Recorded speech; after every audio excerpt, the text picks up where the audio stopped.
ఫేస్బుక్లో నాకు ఒక పిల్లాడు ప్రతిసారి హిందువుల గురించి ఎందుకు మాట్లాడతారు మీరు, ముస్లింల పైన జరిగే అత్యాచారాల గురించి కూడా మాట్లాడండి, ముస్లింలను ఎలా అయితే భారతదేశంలో చంపేస్తున్నారు దాని గురించి కూడా మాట్లాడండి అనేసి చెప్పడం జరిగింది. అయితే సరే అనేసి నిజంగా ఏం జరిగింది, అసలు ముస్లింల పైన ఎక్కడ అత్యాచారాలు జరిగినాయి, ఎక్కడ చంపేశారు అనేసి అయితే దీని గురించి కొంచెం చదవడం జరిగింది. ఇండియన్ ముస్లిమ్స్ అనేసి ఒక పేజ్లో నాకు ఇది కనిపించింది. Muslim man beaten to death in UP's Unnao for resisting Holi colours, family claims looting.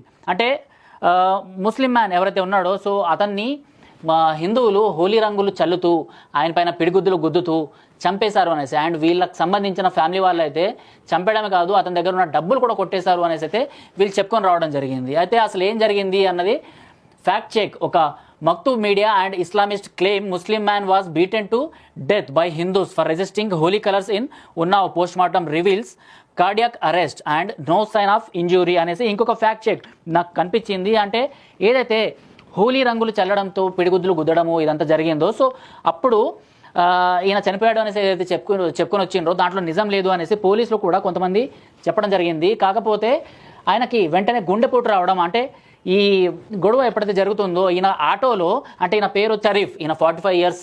So దుబాయ్లో ఈయన ఒక డ్రైవింగ్ అక్కడ వృత్తి అయితే చేసేవాడు. అక్కడ నుంచి మన భారతదేశానికి మళ్ళీ 2 నెలల క్రితమే ఇక్కడికి వచ్చేసిండు అండ్ ఆటో నడుపుతున్నాడు. సో అలాంటి ఆటో నడుపుతూ తన ఇంటికి వెళ్ళేటప్పుడు అండ్ సమీపంలోని మసీదు సైడ్ వెళ్ళేటప్పుడు సో ఇన్ని కొంతమంది ఆపడం జరిగింది. ఆపేసి హోలీ రంగులు ఏవైతే ఉన్నాయో ఈయన పైన చల్లడం జరిగింది. అంటే ఆపేయలేదు, ఫస్ట్ హోలీ రంగులు అన్నవి వేస్తున్నారనమాట రోడ్డు పైన వెళ్ళే వాళ్ళ పైన. సో వేసేటప్పుడు ఈయన దాన్ని వారించిండు, నేను ముస్లింని ఇలా మసీద్కి వెళ్తున్నా లేకపోతే ఇంటికి వెళ్తున్నాను ఇలా చేయకండి అనేసి వారించిండు. అది మాత్రం కొంచెం గొడవలాగా మారింది. గొడవలాగా మారిన తర్వాత ఈయనతో వాళ్ళు వాదుపవాదాలకు దిగుతారు కదా, సో అలా చిన్న ఫైట్ లాంటివి జరిగిందనమాట. ఆ తర్వాత ఇతనికి సంబంధించిన ఒక రిలేటివ్ అక్కడే ఆటో నడుపుతూ అతను వచ్చి ఈయన తీసుకెళ్లి పక్కన కూర్చోబెట్టడం జరిగింది. పక్కన కూర్చోబెట్టిన తర్వాత ఈయన గుండెపోటుతో అక్కడికక్కడే కుప్పకూలిపోయాడు. ఇది అక్కడ నిజంగా జరిగింది. నిజంగా అంటే కొంతమంది హిందువులు ఇలాంటి మైండ్ సెట్తో చేసే పనులు యావత్ సమాజానికి ఒక చెడ్డ పేరుని తీసుకొస్తాయి అనమాట. ఇప్పుడు ఇదే ముస్లిం ఆయన గురించి కొన్ని పేపర్ల వాళ్ళు, కొన్ని నేషనల్కి సంబంధించిన కొన్ని వెబ్సైట్స్, ఇంటర్నేషనల్ వెబ్సైట్స్ భారతదేశంలో ముస్లింల పరిస్థితి ఇలా ఉంది, భారతదేశంలో అంటే హోలీ రంగు వద్దు అన్నందుకు ఒక ముస్లిం ఆయన చంపేసిండ్రు అనేసి అయితే రాయబడింది.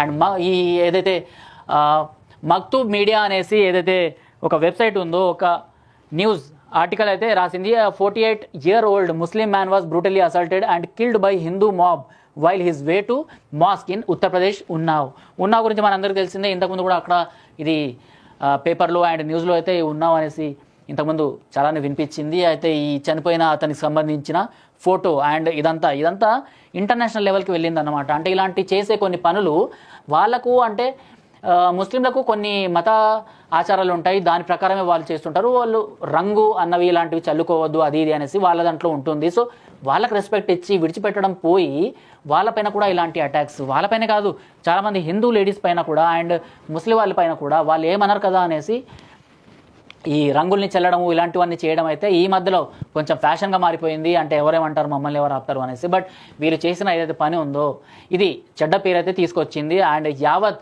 హిందూ సమాజం కూడా తలదించుకునేలాగా వీళ్ళందరూ ఇలాంటి పనులు చేస్తున్నారు. అయితే ఇలా కేవలం ఒకే వైపు ఉందా అనేసి అంటే కాదు. హిందువులు ఇక్కడ ముస్లిం అబ్బాయిని, ఈ ముస్లిం ఆయన్ని ఎలా అయితే అతన్ని అసాల్ట్ చేసి దాని తర్వాత అతను చనిపోయేటట్టు కారణమైనరు, నిజంగా అదైతే దాన్ని ఒప్పుకోము. కాకపోతే ఇలాంటి సంఘటనలు ఇంతకుముందు కూడా చాలా జరిగినాయి.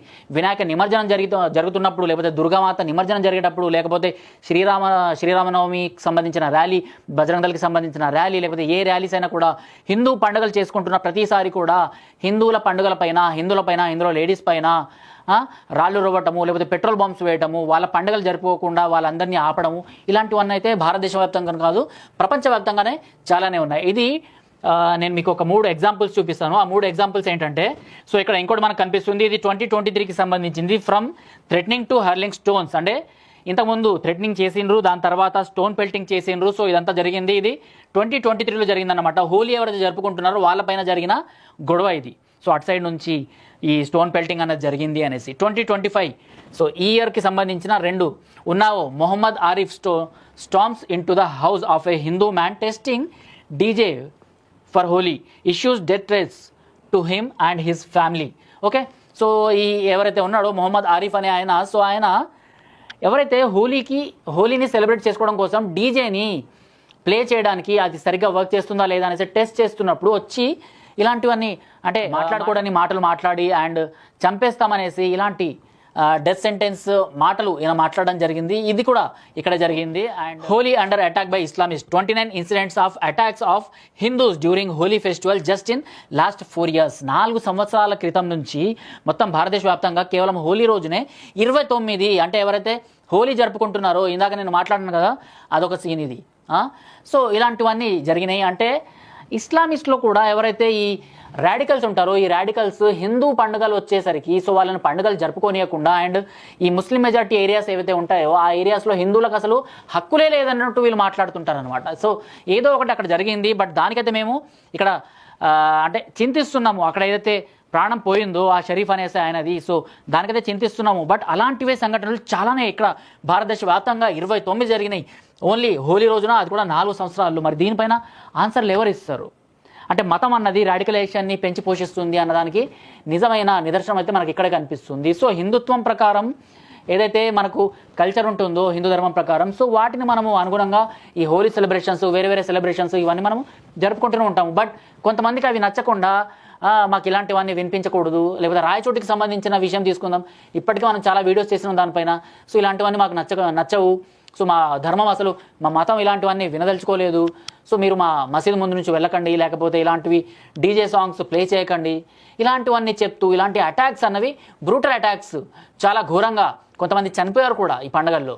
సో ఇలాంటివన్నీ జరుగుతూనే ఉన్నాయి. బట్ ఏదైతే ఇక్కడ షరీఫ్ పైన ఉత్తరప్రదేశ్లో జరిగిందో దాన్ని మాత్రం ఇంటర్నేషనల్ లెవెల్ లాగా తీసుకెళ్తున్నారు ముస్లిం సంస్థల వాళ్ళు. సో వాళ్లకు నేను అడగదలుచుకుంది ఏంటి అంటే, ఇక్కడ చనిపోయిన ఆయనకి మేమైతే చింతిస్తున్నాం, బట్ ఎవరైతే ఈ 4 సంవత్సరాలు చనిపోయినరో వాళ్ళ గురించి మీరు ఎప్పుడైనా ఒక్క మాట మాట్లాడినరా? అరే మన తరఫు నుంచి ఇలాంటివి జరిగినాయి, ఇలాంటివి జరగకూడదు అనేసి ఇస్లామిక్ రాడికల్స్ ఎవరైతే మిమ్మల్ని ఫాలో అవుతున్నారో వాళ్ళకి మీరు ఎప్పుడైనా చెప్పడం జరిగిందా అన్నది మీరే ఆలోచించుకోవాలి. సో ఇది మన ఇవాళ స్టోరీ. సో ఎవరైతే సదరు ఫేస్బుక్లో పెద్ద ఆయన మనకు అడిగిండో కేవలం హిందువుల గురించి మాట్లాడతావా, ముస్లింల గురించి మాట్లాడవా అనేసి. సో ముస్లింల గురించి మాట్లాడితే దాని వెనకాల కూడా అంటే ముస్లింల పైన జరిగే అత్యాచారాలపైన కూడా మేము మాట్లాడతాము, చింతిస్తాము, వాళ్ళపైన నిజంగా ఇలాంటి దాడులు జరుగుతాయి. కానీ ఇలాంటివి కోకొల్లలు అంటే 100ల కొద్దీ హిందువుల పైన కూడా జరుగుతున్నాయి. అప్పుడు మీరు కూడా మాట్లాడాలి, అప్పుడే ఇద్దరు కూడా శాంతియుతంగా కలిసిమెలిసి ఉండొచ్చు అనేసి నేను అంటున్నాను. సో దీనిపైన మీరేమంటారు కామెంట్ బాక్స్లో తెలపండి. టిల్ దెన్ జై హింద్, జై భారత్.